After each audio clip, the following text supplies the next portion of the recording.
Assalamualaikum warahmatullahi wabarakatuh. Izin memperkenalkan diri. Perkenalkan, nama saya Melania Aprilianti. Saya dari kelas 8G. Sekolah saya berasal dari SMPN 2 Margasih. Di sini saya akan mempresentasikan hasil review buku yang telah saya baca. Review buku yang telah saya baca berjudul Malin Kundang Si Anak Durhaka. Sebenarnya masih ada 7 dongeng lainnya yang berada dalam buku ini. Namun saya memilih cerita Malin Kundang Si Anak Durhaka karena memang cerita ini telah terkenal di kalangan masyarakat. Sedikitnya dari cerita ini saya telah tuangkan ke fishbone yang telah saya buat. Fishbone yang telah saya buat ini memiliki unsur 5W1H. 5W1H yang terdapat dalam cerita tersebut. Pertama-tama, saya akan membacakan judul pengarang dan penerbit. Judulnya Malin Kundang Si Anak Durhaka. Pengarang Titis Asmaranda, penerbit 2 Media. Saya akan membacakan serta menjelaskan isi fishbone yang telah saya buat. Wo atau siapa? Malin Kundang Si Anak Durhaka. Jadi Malin Kundang Si Anak Durhaka adalah tokoh atau pemeran utama yang terdapat dalam cerita tersebut. When atau kapan? Yang maksud saya adalah when adalah kapan Malin Kundang menjadi durhaka. Ia menjadi durhaka ketika menjadi bangsawan yang kaya raya. Jadi setelah ia menjadi bangsawan atau sukses dalam merantaunya, ia telah durhaka terhadap ibunya. Di mana atau where?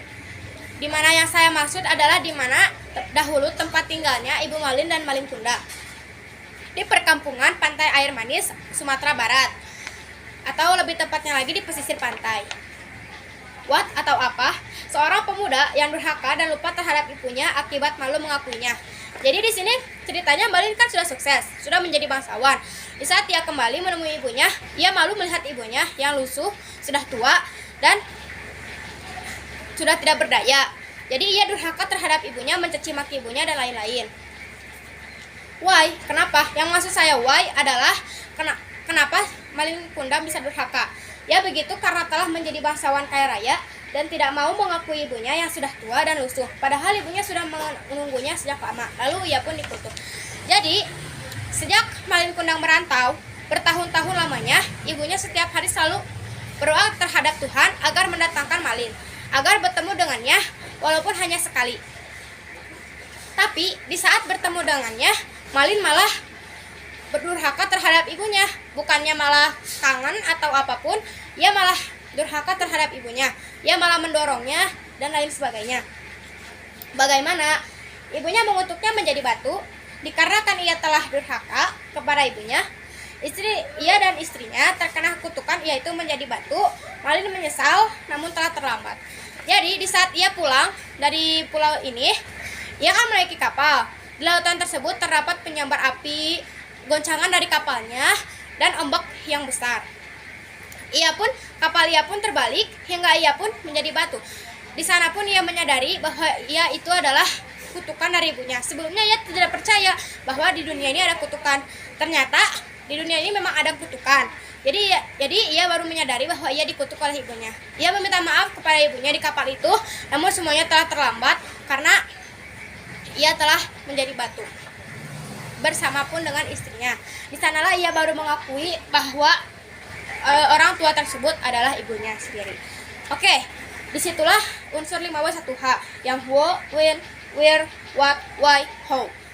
Oke.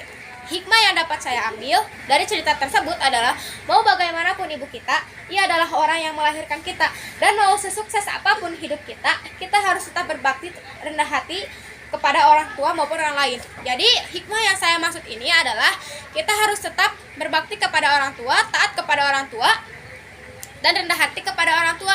Jangan sampai kita mencontoh seperti tokoh Malin Kundang ya. Karena contoh tokoh Malin Kundang tersebut adalah contoh yang buruk, anak yang durhaka terhadap ibunya dan akhirnya ia menyesal.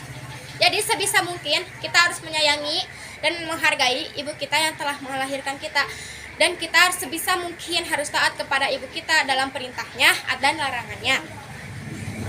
Oke, segitulah yang dapat saya jelaskan. Mohon maaf apabila ada salah kata ataupun salah perlakuan dalam saya sedang menjelaskan atau sedang